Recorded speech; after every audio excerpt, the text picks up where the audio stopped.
Partie 1. Dans une lecture chrétienne, tout semble limpide. Sainte Anne, la mère de Marie, est assise sur un rocher. Marie, sa fille, est posée sur ses genoux. Elle tend les bras vers Jésus, nu, enfant, qui joue avec un agneau. L'agneau, il représente Saint Jean-Baptiste, le précurseur, une représentation douce de la lignée sainte. Partie 2, le glissement vers l'alchimie. Mais Léonard ne s'arrête pas à la piété. En vérité, la Sainte Anne est une allégorie, une référence subtile au mythe antique de Léda et du cygne. Zeus, transformé en cygne, s'unit à Léda. De cette union naissent 4 enfants, 2 garçons, 2 filles, exactement comme dans la Sainte Anne, Anne et Marie. Jésus et Jean-Baptiste sous la forme de l'agneau. Partie 3. L'œuvre comme protocole alchimique, le chiffre 4, 4 personnages dans cette œuvre. Ce chiffre 4 n'est pas anodin. Dans le langage des alchimistes, il symbolise la méthode, la structure, le travail bien fait. C'est l'étape de la noce chimique, une fusion divine, la fusion du masculin, le mercure, et du féminin, le cuivre, dans le four sacré de l'alchimiste.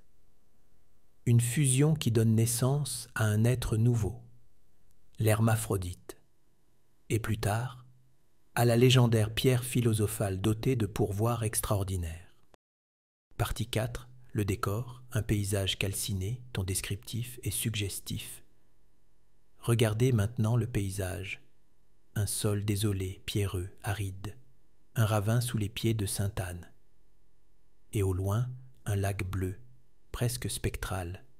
Ce décor n'est pas naturel. Il évoque la calcination alchimique, la combustion des matières premières. Le ravin, une allusion à l'extraction des métaux. Et le lac, l'eau mercuriale, résidu sacré de cette fusion mystique.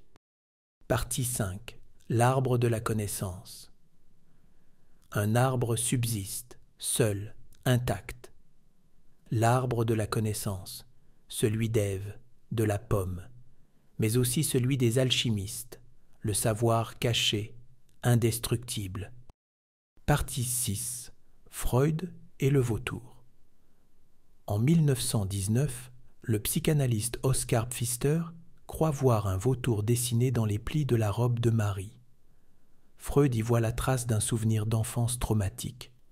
Mais, et si ce n'était pas un vautour? Et si c'était un cygne, symbole du mythe de Léda? Partie 7. La preuve par Botticelli. Léonard n'est pas seul. Botticelli aussi cache des signes dans ses œuvres, dans Minerve et le Centaure, dans Mars et Vénus, un bec, une aile, un corps dissimulé dans les plis d'un tissu. Ce procédé, Léonard le connaissait. Le cygne, c'est l'étape du volatile dans le grand œuvre alchimique. Juste avant la noce chimique. Conclusion. La Sainte Anne n'est pas seulement un tableau religieux. C'est un message codé qui nous parle de fusion alchimique entre un dieu et une humaine. Le mythe alchimique de Léda et le cygne. Une œuvre double, lecture l'une religieuse et l'autre alchimique méditative, où la foi chrétienne rencontre la science antique de l'alchimie méditative, où la lumière divine croise les feux de l'Athanor, four de l'alchimiste, où le regard de Léonard de Vinci nous chuchote encore, 5 siècles plus tard, que l'art est un secret d'alchimiste.